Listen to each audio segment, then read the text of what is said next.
La plus jeune milliardaire du monde, c'est le statut qu'a obtenu Sara Blakely grâce à sa marque de sous-vêtements Spanx. Spanx, you know those fabulous foot. Alors qu'elle avait à peu près tout raté jusqu'à ses 27 ans, sans investisseur et avec seulement quelques milliers d'euros d'économie, Sara va lancer une marque qui va changer une industrie entière. La première année de son lancement, Spanx réalise 4 millions de dollars, chiffre qui va ne faire qu'augmenter au cours des prochaines années jusqu'à faire de Sara une des femmes les plus influentes de la planète. Et le plus surprenant dans tout ça, Sara Blakely, notre jeune entrepreneuse, ne dépensera jamais un seul centime en publicité. Alors comment une jeune entrepreneuse sans expérience a-t-elle réussi à créer un empire aujourd'hui valorisé à plusieurs milliards de dollars? Comment a-t-elle fait pour lancer son business alors que littéralement personne ne croyait en elle? Et comment l'a-t-elle fait croître sans utiliser la moindre publicité? C'est ce qu'on va voir dans cette vidéo. 1 million de dollars en 24 heures. Voilà ta nouvelle Tesla.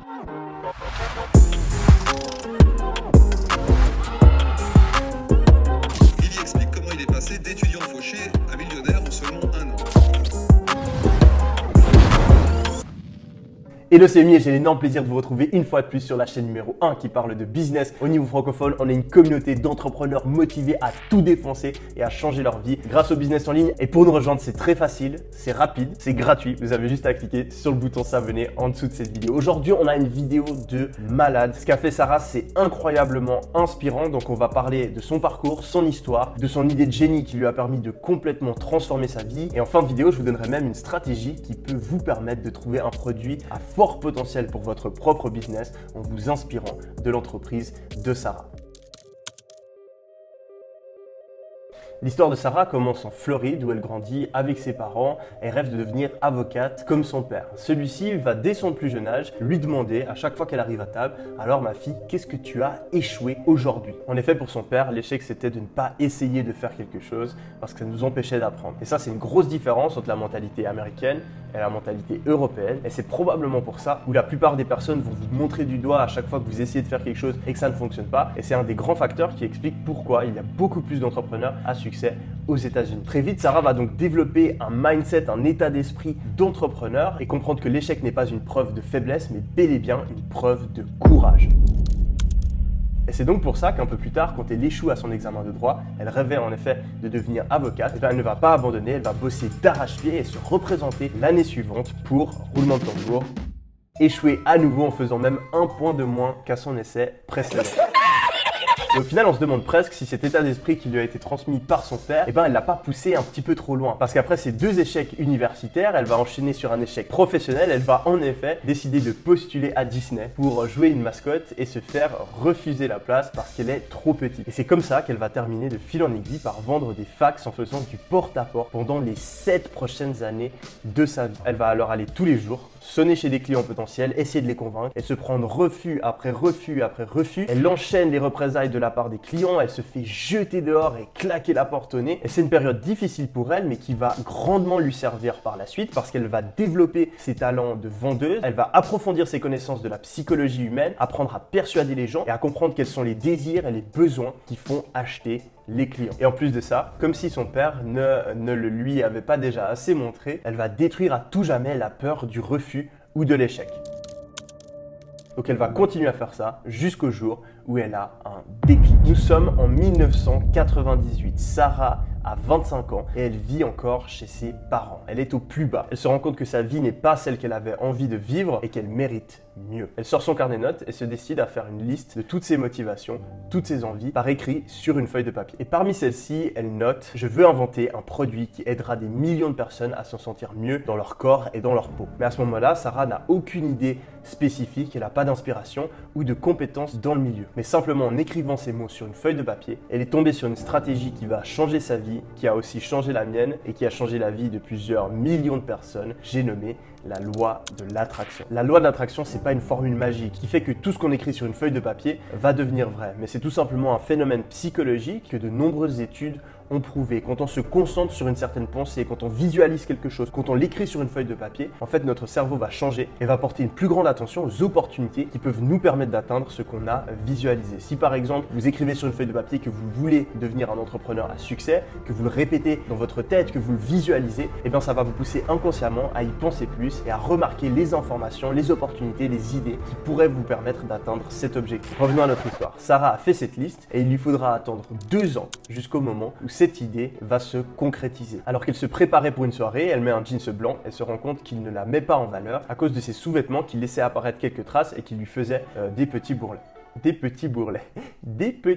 Elle va donc prendre son collant, le couper au niveau des jambes, le remettre et s'aperçoit que sa silhouette s'est lissée et paraît amincie. Et c'est tout simplement ainsi qu'a été inventée la gaine. Et Sarah comprend immédiatement ce sur quoi elle est tombée. C'était son idée qu'elle attendait depuis si longtemps et qui va lui permettre de changer sa vie. Aucun sous-vêtement de ce genre n'existait à ce moment-là. Ils étaient tous trop visibles ou inconfortables. Il y avait donc un vrai besoin chez les consommateurs. Les marques ne faisaient pas attention au ressenti des consommateurs, les traitaient tous de la même manière. Les produits n'étaient pas adaptés aux différentes tailles, aux différentes morphologies et aux différentes utilisations qu'on pouvait faire d'un sous-vêtement. Les ceintures utilisées ne s'adaptaient pas aux tailles, c'est-à-dire que si vous faisiez du S ou du XL, vous aviez la même taille de ceinture et vous vous retrouviez soit avec un sous-vêtement trop grand ou trop serré. Sarah a donc voulu changer ça. Elle voulait des collants qui taillaient parfaitement, même si cela impliquait des coûts de production plus élevés. Sarah décide alors d'imaginer la gaine parfaite, mais le problème c'est qu'elle n'a que 5000 $ d'économie. Elle sait que c'est insuffisant pour lancer son projet et se décide donc de se mettre à la recherche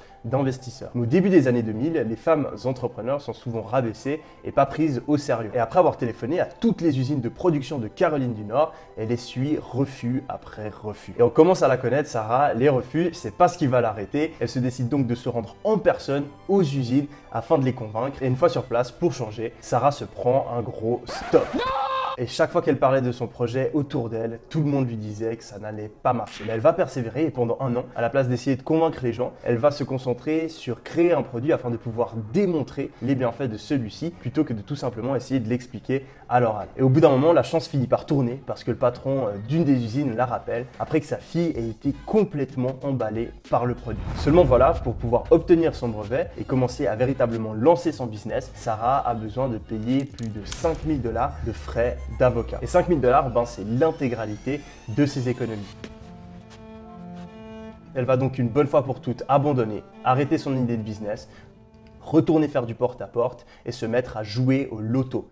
Elle va gagner le loto américain 3 fois d'affilée et c'est comme ça qu'elle va devenir milliardaire. Ah, vous êtes surpris parce que vous croyez vraiment qu'une femme allait lancer un business et devenir milliardaire sans être chanceuse. C'est hardcore. Attention les amis, je rigole, c'est bien sûr évidemment une blague. Le but de cette vidéo, c'est aussi de montrer qu'il y a énormément de femmes qui ont énormément de succès dans le business. D'ailleurs, parmi les meilleurs membres de ma formation, il y en a un grand nombre qui sont des femmes. Donc vraiment loin de moi l'idée de dire que les femmes n'arrivent pas dans le business. Je pense que c'est même le contraire. Il y en a beaucoup moins qui essayent, mais il y en a beaucoup plus qui réussissent. Donc si vous êtes une femme et que vous regardez cette vidéo, que vous hésitez à lancer un business, franchement foncez parce que vous avez tout ce qu'il faut pour réussir. Et je pense même que vous avez plus de chances de réussite que les hommes parce que les plus gros consommateurs, c'est les femmes. Et si vous comprenez comment elles réfléchissent, quels sont leurs goûts, quelles sont les tendances, etc., eh bien vous aurez un gros avantage sur tous les hommes qui lancent des business. Donc non, évidemment, elle ne va pas arrêter son business, elle ne va pas jouer au loto. Comme on l'a vu plus tôt, Sarah, elle est ultra déterminée. Elle va tout simplement rédiger les documents nécessaires pour l'obtention de son brevet soi-même. Rappelez-vous, de base, elle voulait devenir avocate et à l'aide de quelques bouquins qu'elle a trouvés dans les bibliothèques, elle va réussir à le faire tout seul en quelques jours seulement et réduire les frais totaux pour lancer son business de 5000 $ à 700 $. Sarah lance alors la production de ses gaines et va en envoyer elle-même gratuitement à plusieurs personnes afin qu'elles puissent les tester et en parler à leurs amis. Elle lance la vente en 2001 et réalise 4 millions de chiffres d'affaires la première année. Toutes les femmes raffolent de son produit et Sarah décide donc de parcourir les États-Unis afin de le faire découvrir au plus grand nombre de personnes possible. Un jour, après de nombreuses tentatives, elle réussit à avoir une entrevue avec la responsable des achats de la grande chaîne de magasins Neiman Marcus et va, pour la convaincre, se rendre aux toilettes avec son produit et montrer les les effets de celui-ci sur son propre postérieur avec une robe moulante. Et son audace la récompense et son produit est immédiatement référencé dans 7 villes différentes dans ses magasins. Sarah se met ensuite à envoyer gratuitement ses produits à plusieurs dizaines de célébrités et c'est comme ça qu'Oprah Winfrey, la célèbre présentatrice de talk show, se met à mettre en avant son produit dans son émission. Et à partir de là, les ventes de son produit vont exploser. Elle va dépasser les 10 millions de chiffres d'affaires la deuxième année. Elle est même invitée à la Maison Blanche où la femme du président dit qu'elle porte fièrement les sous-vêtements Spanx. Elle va faire la couverture de nombreux magazines, va passer sur Shark Tank, la célèbre émission américaine, premièrement pour présenter son produit, puis par la suite, elle va même devenir un jury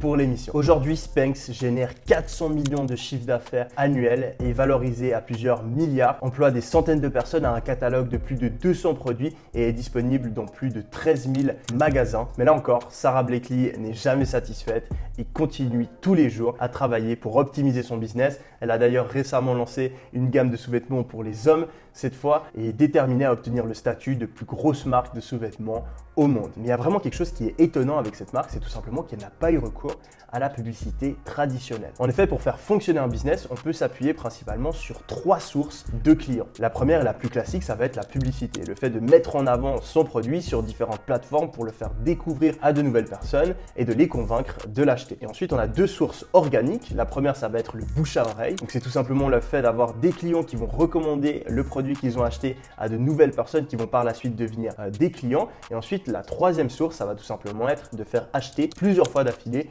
les mêmes clients et donc d'augmenter la LTV, la valeur à vie des clients pour notre business. Et Sarah, en fait, elle va se focaliser uniquement sur les 2 dernières méthodes. Donc, elle va avoir un catalogue de produits étendu et les sous-vêtements, c'est quelque chose qu'on achète plusieurs fois dans notre vie et en grande quantité, ce qui va lui permettre donc de vendre 5, 10, 20, 30 produits à la même personne. Et ensuite, elle va vraiment se focaliser à 2000% sur la satisfaction des clients afin qu'ils soient tellement contents de leur achat qu'ils en parlent autour d'eux et deviennent ambassadeurs du produit. Quand on lance un business, il est primordial d'utiliser et d'optimiser ces 3 différentes sources de clients. Aujourd'hui, la plupart des gens se concentrent uniquement sur la publicité et c'est pour ça que je vais souvent recommander sur la chaîne, mais aussi quand j'aide différentes personnes avec leur business, d'optimiser le bouche à oreille et d'essayer de faire acheter leurs clients plusieurs fois. Et ça passe par de la R&D, par une amélioration du support client, bref, essayer de faire tout ce qu'il est en notre pouvoir pour avoir une satisfaction client la plus élevée possible. Mais Sarah, bien que sa marque aujourd'hui soit énorme et qu'elle ait fait des centaines de millions de chiffres d'affaires, je pense qu'elle a un petit peu négligé la publicité et qu'elle aurait pu faire encore plus d'argent si elle s'était concentrée aussi sur cette source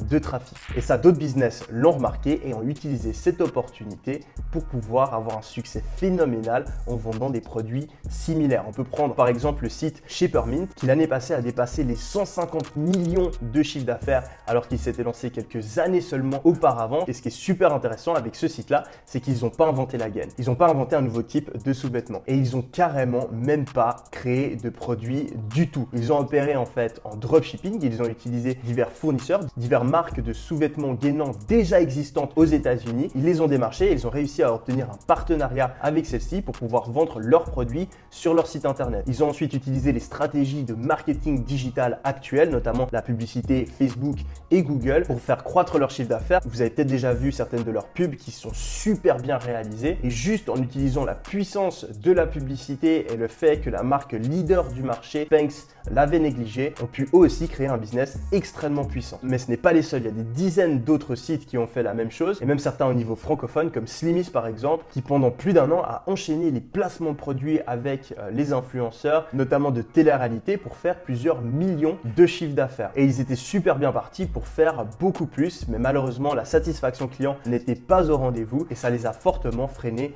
dans leur croissance. Et ce qu'on voit avec ces 2 exemples, c'est qu'on n'a pas besoin d'être l'inventeur d'un nouveau produit. Si on analyse des business déjà existants, qu'on regarde quelles sont leurs faiblesses, on peut en profiter pour nous aussi nous créer une place sur le marché et souvent avec des coûts beaucoup plus faibles et une réussite beaucoup plus rapide. Donc si aujourd'hui vous cherchez des produits à fort potentiel pour lancer votre business, je vous conseille vivement d'aller observer ce qui se passe dans d'autres pays, d'aller observer les leaders du marché et de vous demander comment est-ce est-ce que je pourrais changer un petit peu la chose, que ce soit en changeant le pays où le produit est commercialisé, la source de trafic utilisée pour obtenir des clients ou même une amélioration du produit qui permettra de vous différencier. Dans tous les cas, l'histoire de Sarah Blakely nous montre que rien n'est impossible. C'est pas parce que vous avez échoué un examen ou que vous vous sentez perdu et avez l'impression de rien avoir accompli à 30 ans que les dés sont joués. Donc croyez en vous et ne laissez personne dicter votre vie. Le seul regret que vous pouvez avoir, c'est de n'avoir pas essayé. Vous êtes le seul et unique maître de votre destin. J'espère que cette vidéo vous a plu. C'était Yomi. On se retrouve très prochainement pour les suivantes. Je vous laisse avec un petit bêtisier. Allez, ciao! La plus jeune milliardaire du monde. You can do this, man. You can do this. Alors qu'elle avait à peu près tout raté jusqu'à ses 27 ans. En plus de ça, comme son père ne lui... Alors vraiment, ceux qui regardent la vidéo, là maintenant, je vous invite, maintenant, là, vous mettez pause et vous essayez de dire cette phrase. Et en plus de ça, comme si son père ne lui avait pas déjà assez montré. Alors, essayez de le dire rapidement.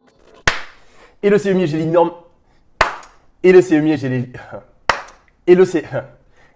j'ai l'immense plaisir de vous retrouver une fois de plus sur la chaîne numéro 1 au niveau francophone qui parle. Et en plus de ça, comme si son père ne lui a... Alors là, ça va être... Oh, on est encore là demain, cette phrase, elle est impossible.